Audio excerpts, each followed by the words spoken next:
Welcome back to Adventures with Bam. I'm Brent Billings. And I'm Maggie Billings. And this episode has us reflecting on our trip to Cincinnati for Josh Bossé's memorial.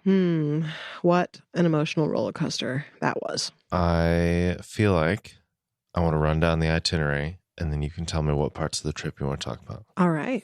So we started in Spokane, and we flew to Seattle, where we met up with George and Elle. And then we flew with them to Cincinnati. We went that night to Marty's house. There were a bunch of people there. Quite a few people were staying at his house. We were actually staying at a hotel by the university and by the church and relatively close to Sophia's house. So we eventually got into our hotel pretty late at night because we were hanging out with people. That was Saturday. The Sunday morning church service we attended along with almost everybody else who came in. I don't know if there's anybody who didn't come. It certainly was not a requirement, but it was a very refreshing time to get together and worship with people with some accommodation for what we were all going through. And then we went to lunch out at Jungle Gyms, which was one of Josh's favorite places. And then we were back at the church for the memorial service. That was a couple hours, and then hanging out some afterwards as well. And then I think we were back at Marty's house again that night as well. Yep, after the funeral. So then Monday, we got up and went out to Marty's house once again. Seems like probably should have stayed out there. I don't know. There was a lot of running back and forth no matter what we did. But I was getting some equipment stuff set up for him and figuring out a few things for some new stuff that he got. So just kind of configuring that. Then we went over to Josh and Sophia's house where I was cleaning out all of Josh's recording equipment and stuff. And that, of course, took longer than expected. We ended up going to dinner with George and Elle as well as the Williamsons. And then Tuesday morning, back at Sophia's house to finalize all that stuff. You stayed at the hotel for that. Tyler joined me to help take some of the stuff that I couldn't bring back with me. And then we went over to Covington, Kentucky and kind of explored the downtown area there a little bit and then flew out Tuesday afternoon. So a whole lot of stuff crammed in to a very short trip. What of that stood out to you, Maggie? Oh, so many things. I think for me, probably one of the, I guess, more impactful bits of the trip was just the time at Marty and Becky's house with a bunch of other people there. You know, like when we showed up on whatever that first night was, Saturday night, and it was full of people that we haven't seen in a while. Or I guess, I mean, you've seen quite a few of them more recently than I have at all staff conference. Some, yeah. But then there were people like our friend Megan, who we knew here in Moscow when we moved here. And she moved away, I don't know how many years ago that was. I mean, it was before Darius. Yeah, at least 8. Well, yeah. And it was before she had her son, who's a year or so older than Darius. So, I mean, close to a decade ago. And I mean, I've seen her maybe a couple times since she moved away. But I think maybe not at all since Darius was born. So I think being there is really something profound about grieving with people you love. Like being in the same space as other people who are also mourning the loss of a loved one. I don't know. Like it sounds so simple and like, oh yeah, of course it would be. And it's one of those things that I think if you've never experienced that, it's just, I don't know. There is like a deep, profound spiritual experience in that. And it's not even like, you know, like Josh died in November. So it's not super fresh. Although I think we both felt on this trip like, wow, we really haven't had the space to grieve since he passed.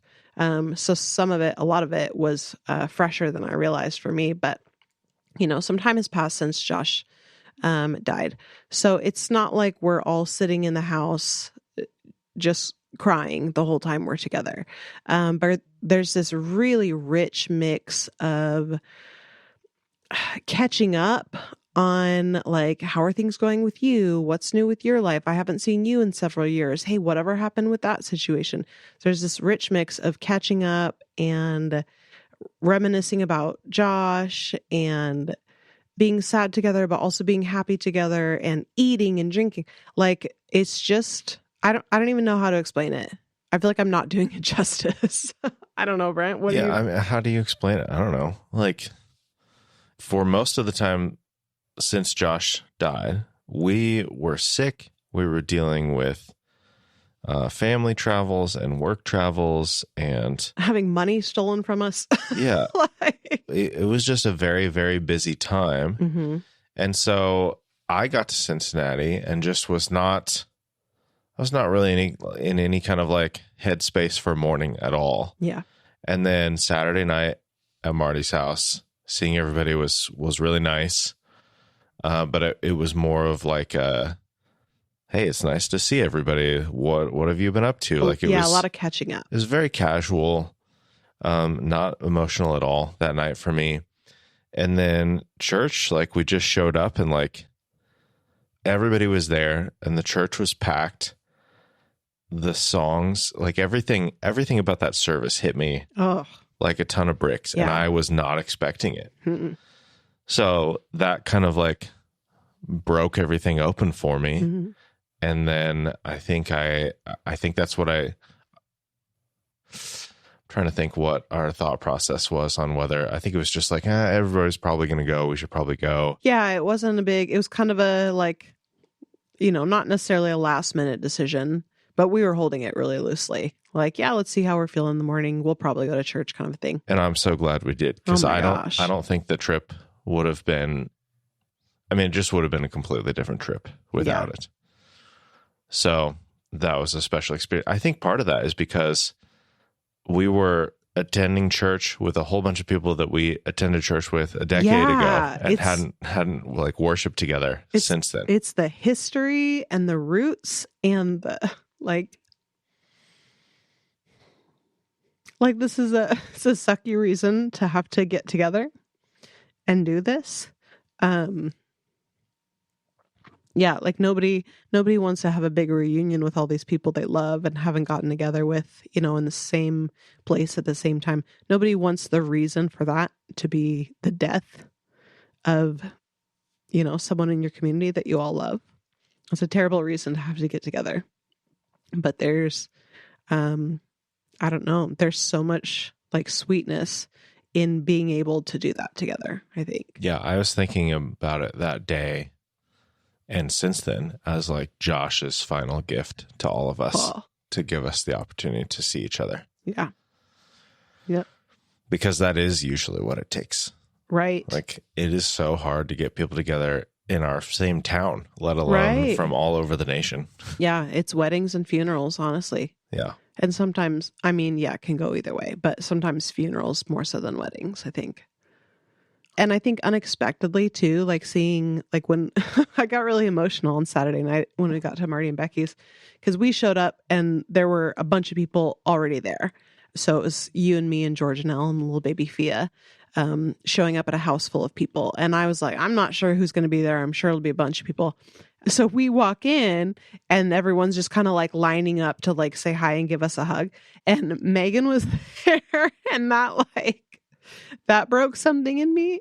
I just love Megan and I assumed that she would be there because I knew that like she and Sophia were close and were in each other's weddings, and so I expected she'd probably be there, but I hadn't talked to her. I didn't know. So seeing there, and I think it's the history. Like, I met Megan within weeks of us moving to Moscow. And same thing with like Marty and Becky. Like, Becky was one of the first people to come and like greet me and connect with me when we moved here. So I think that's a life milestone, I think, to grieve with people that you have history with.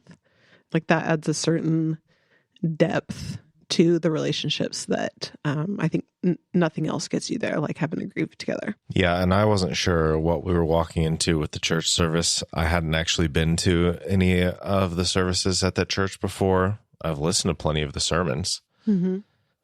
But I was like, are we going to be half of the congregation? Are we going right? I think we were maybe like 20%. Yeah. I wasn't sure, but even so, like there were so many, like, I feel like accommodations for us, and not even like oh, we have to like change our service to make you guys feel better. It wasn't like that. It was just like, hey, we know why a bunch of you are here, Mm-hmm. and we're here to support you in your process. Yeah. I feel like I felt very held Yeah. in that service. Yeah. And same, I mean, exactly what you said. I feel like it broke some stuff open in me, Yeah. which I was not prepared for. Like I was a weepy mess that whole dang service. Yeah. And it was very inconvenient for me. I was like, this is not how this, I thought this was going to be like we show up, maybe shed a couple tears during worship, pull it together, like my anthem of the last, I don't know, definitely since Josh died, but probably for the last couple of years has been like, pull it together, like hold it together. There have been so many things going on that like, there just hasn't been the space to feel everything. So then it like cracked wide open at church and I was like, oh, all the feels are coming out now. This isn't the time or place, but it was. Yeah. And then it was unexpected too, seeing our friends, Eric and Amy. We didn't know they were coming at all. And then we saw them in the parking lot right before we walked into church. Yeah. So it was like, oh my gosh, Eric and Amy are here. So it was just like another couple from that season who traveled from where they're in Oregon now.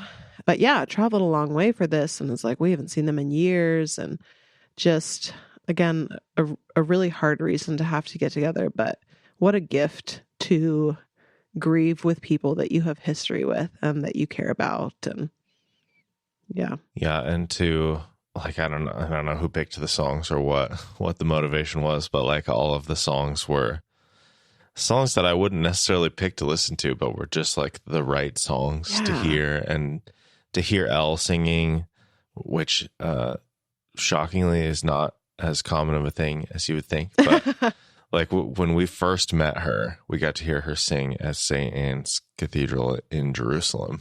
Yeah. and that was beautiful. And just, I don't know, that was special to hear her honoring Josh in that way. Mm-hmm. Yeah, it was a special weekend. And the memorial itself. Oh my gosh. Unlike any other I've ever been to. Yeah.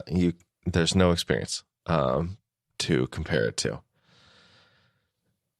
And the fact that like, I think Sophia was like, okay, this is going to be 2 hours. We're going to do 1 hour of service. We're going to start serving food at the top of the second hour. And then we'll be done. And I think that was wise to like, give herself that cutoff. Yeah. Instead of, it's going to run all night if you don't cap it. But she didn't leave at 2 hours, and nobody like they were part of it is the food line was a little slower than I think they would have wanted. But like everybody was just having a beautiful time. Yeah. Eating together, sharing memories, making art. Yeah.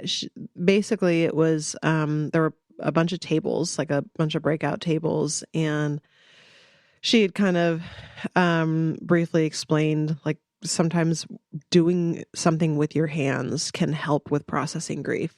So she had kind of these different project tables, and I landed at a collage making table. And so it was just kind of this like open, like do whatever you feel like you need to do in your grief. But there was also a prayer labyrinth, and what else? There's kind of a loft, like an upstairs area, and she was like, that's going to be for our introverts who need like some quiet space alone. I thought that was a balcony. Okay, I was like, there's a name for this. Balcony. There it is. But yeah, I thought that was like brilliant and wise. Like, oh yeah, this is a lot for some people depending on how they're handling it. So having having a safe space to go where you can just like be quiet and kind of reflect was great. What else was there? I didn't There's visit all the candles tables. up at the front. Oh yeah, there were candles. Which I don't know if there's a particular name for this type of candle, but it was like super tall, extremely skinny candles. Like you could fit the candle inside of a straw kind of a thing. Oh, there's a name for it, but I don't know it. Anyway, I went back and lit multiple candles. I really enjoyed that particular station. And just seeing everybody else being creative as well was really fun. And like watching Sophia move around the room and enjoy things was also beautiful. Mm-hmm. Yeah, I met a few new people there too. I met a really sweet couple who the wife is Sophia's son's childcare provider. Okay. So I got to chat with her for a bit, and then met a few students of Josh's students. Yeah. So that was cool to just get to know them, and I don't know. And they're young, so I feel like my my like I don't know, my mom heart like bleeds a little bit when I meet college students because I'm like, oh my gosh, you're in this sweet like I don't know what it is. Maybe it's just because I know that that's a very kind of a tender, vulnerable age, I guess, or was for us. Your life just changes so much in those years, and trying to figure all of that out and navigate your beliefs and how do you follow God and all of that. Like it's just a lot. I think my heart really, I love college kids. It was sweet to meet some of the ones that Josh was really investing in and get to know them a bit. Yeah. Yeah. It was really cool. There were a few that got to participate online during the memorial. It was kind of because the actual like service part where somebody was standing at the front, like Sophia kind of opened things up a little bit, gave some instructions, and then Reed Dent read from a book. It was so good. And that was pretty much the balance of everything that was happening from the front. And then everybody was like working in their various stations. Yeah. And so online was sort of the same thing where we had breakout rooms, and I had a couple of rooms where people could go and pray, open, whatever, unguided. And then there were 2 rooms led by 2 of Josh's students.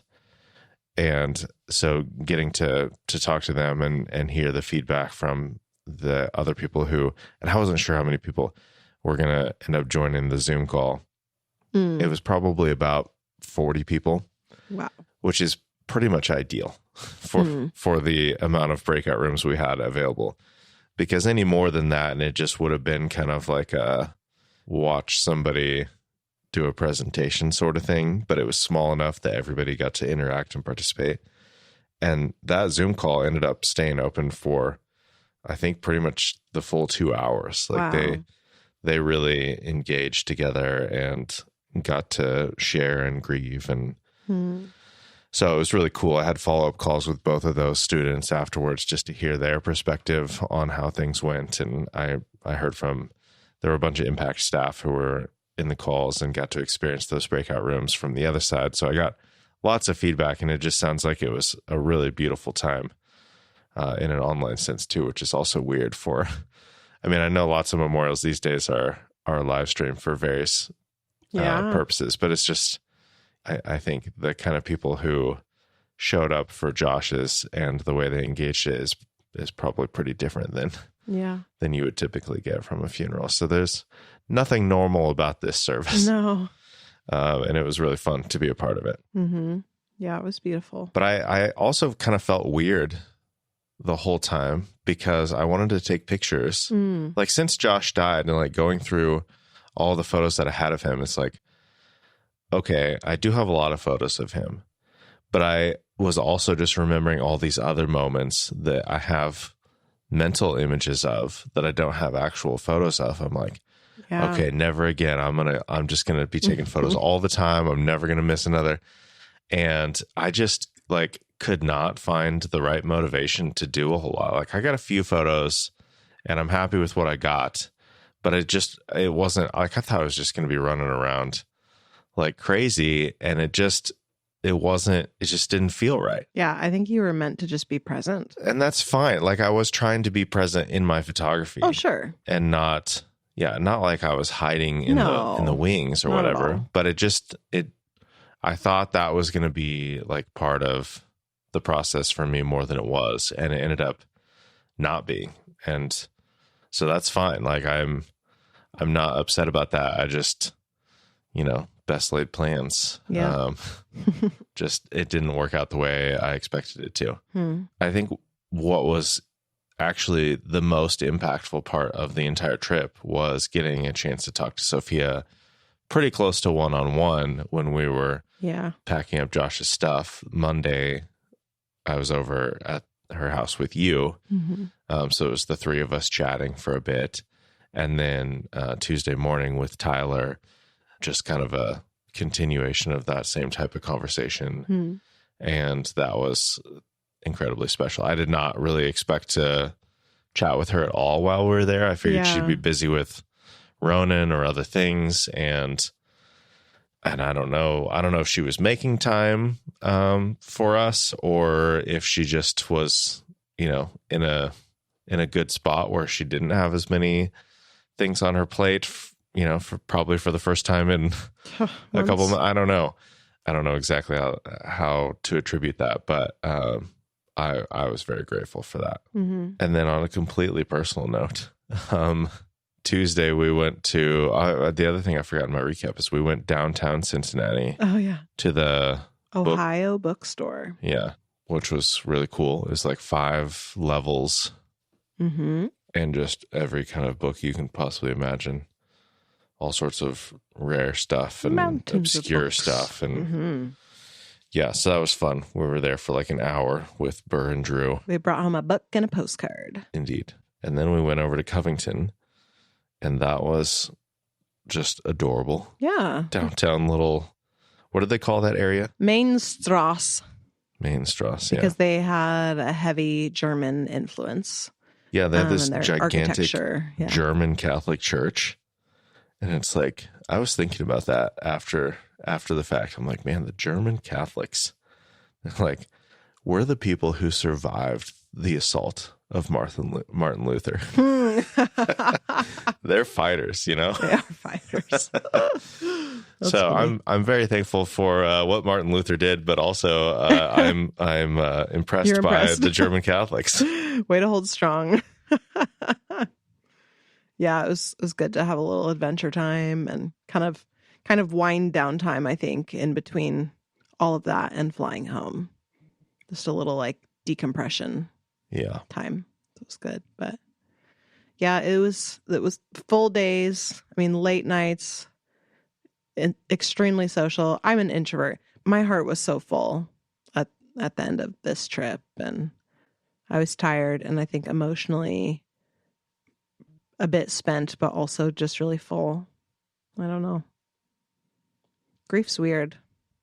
And I loved what Reed shared, what he read from at the funeral. What was that book? The Something of Joy? Inciting Joy by Ross Gay. Inciting Joy.